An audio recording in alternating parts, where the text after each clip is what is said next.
Hello साथियों, मैं सौरभ कुमार सिंह और शिक्षक बहाली के मुद्दे पर आपको अपडेट करा दें कि प्रथम फेज की बहाली से लेकर दूसरे फेज की बहाली जितनी भी बहाली हुई है अभी तक, और सबको पता है कि परसों जितने भी नवनियुक्त शिक्षक थे सबको प्रमाण पत्र दिया गया गांधी मैदान बुलाकर माननीय मुख्यमंत्री जी द्वारा।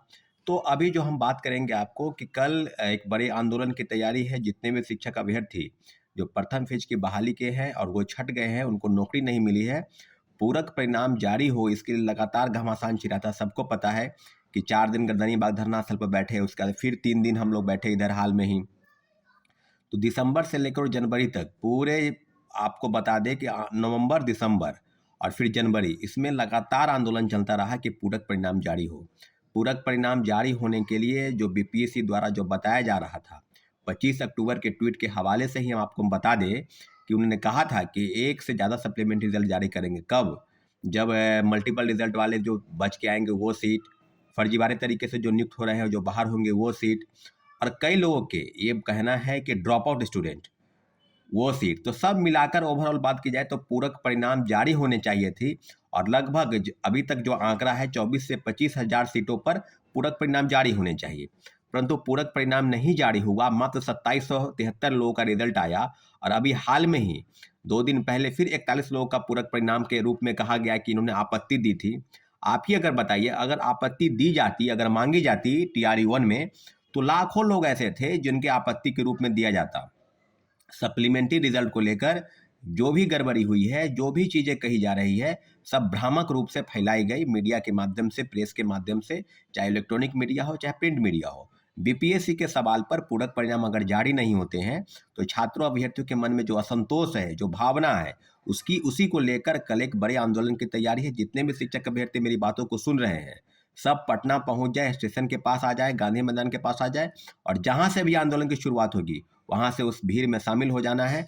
लेकिन उम्मीद करते हैं कि पटना स्टेशन के पास में सभी लोग जमा हो जाएंगे, महावीर मंदिर का जो पास है उसके आसपास में, और जो भी चीज़ें होंगी आगे के तरफ में हम लोग लोकतांत्रिक तरीके से किधर जाना है, क्या करना है, सब चीज़ वहाँ से आपको पता हो जाएगा। दूसरी महत्वपूर्ण विषय है कि क्या कोर्ट केस के संदर्भ में आपको बता दें कि आज जो है कोर्ट केस में पूरी याचिका दायर हो जाएगी, पूरी तैयारी फाइनल है। सैटरडे को ही हो जाती है, परंतु सैटरडे और संडे को कोर्ट बंद रहता है, इसलिए आज जो है फाइनल डिक्लेयर जो है सबमिट है वो हो जाएगा। TRE 1 में पूरक परिणाम जारी हो और TRE 2 की जो सीट गई है, जो रिक्ति भेजी गई है बीपीएससी से, आपको हम बता दें कि वो 14,700 की सूची की जो लिस्ट है उसके पूरक परिणाम कब जारी होंगे, क्योंकि अब जो है आज हो गया 15 तारीख, और उम्मीद करते हैं कि जल्द से जल्द जो हम लोग के पास जो सूची है, सूचना है वह है कि 20 तारीख के पहले कभी भी रिजल्ट जारी किया जा सकता है। तो 14,700 पदों पर अगर रिजल्ट जारी नहीं होता है तो पूरक परिणाम के लिए फिर एक बार फिर से घमासान छिड़ने की उम्मीद है, क्योंकि प्रथम फेज की बहाली में जो वादा खिलाफी हुआ, जो बीपीएससी चेयरमैन के कहने के बाद भी वो रिजल्ट नहीं आया, तो 1 to 1 सब विषयों पर अब हम लोगों को एक ही चीज़ करना है कि पूरक परिणाम जारी हों। इसलिए सारे अभ्यर्थी जो TRE 2 की परीक्षा में बैठे थे वो वेट कर रहे हैं, इंतजार कर रहे हैं किन लोगों का कोई 1 नंबर, कोई 2 नंबर, या कई 1 साल 2 साल, 1 महीना 2 महीने, यानी डेट ऑफ बर्थ के कारण, और कई लोग मार्क्स के कारण छूटे हैं।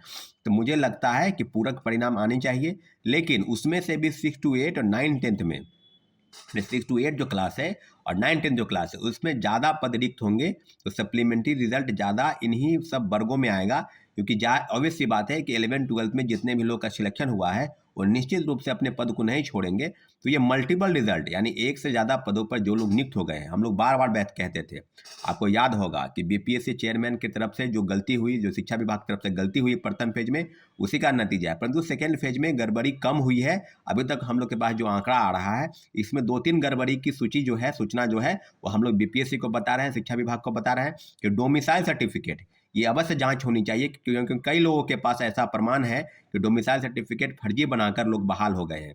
और दूसरा, दिव्यांगता का प्रमाण पत्र, दिव्यांगता के प्रमाण पत्र, जो दिव्यांग है नहीं, जो विकलांग है नहीं, कई लोग फर्जी सर्टिफिकेट बना कर रखे हैं।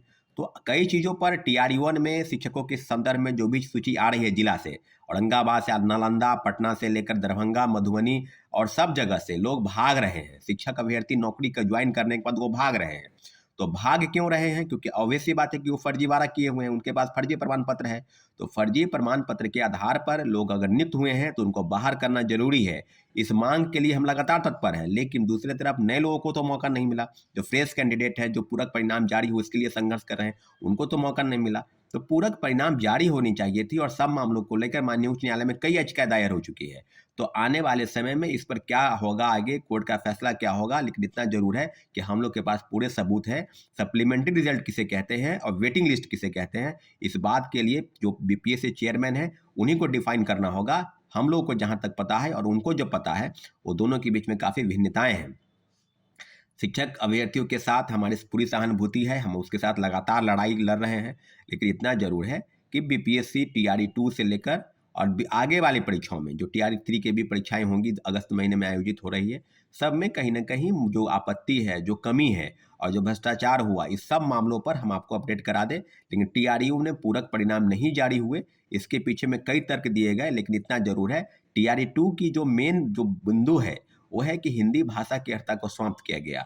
आज के इस वीडियो में आपको हम बता रहे हैं कि हिंदी भाषा की अर्हता समाप्त की गई, इसके लिए अगली बैठक कब बुलाई जाएगी। जैसा कि सबको पता है कि टीआरईओ में पूरक परिणाम जारी हो, अयोग्य अभ्यर्थी जो है वो अंदर हो गए हैं और योग्य अभ्यर्थी दर दर की ठोकरें खा रहे हैं, आंदोलन कर रहे हैं, भटक रहे हैं, उनके लिए कोई रास्ता नहीं बचा है। तो कल टीआरई 1 के अभ्यर्थियों के साथ बहुत बड़ा आंदोलन की तैयारी है, उनको सबको आना है। और दूसरे टीआरई 2 के लिए अगली बैठक कब बुलाई जाएगी, इसके लिए आप लोग कमेंट सेक्शन में जाके बताएं कि 17 को, 18 को, क्योंकि जो भी बैठक होगी उसके संदर्भ में 2 दिन पहले हम सूचित कर देंगे सभी को।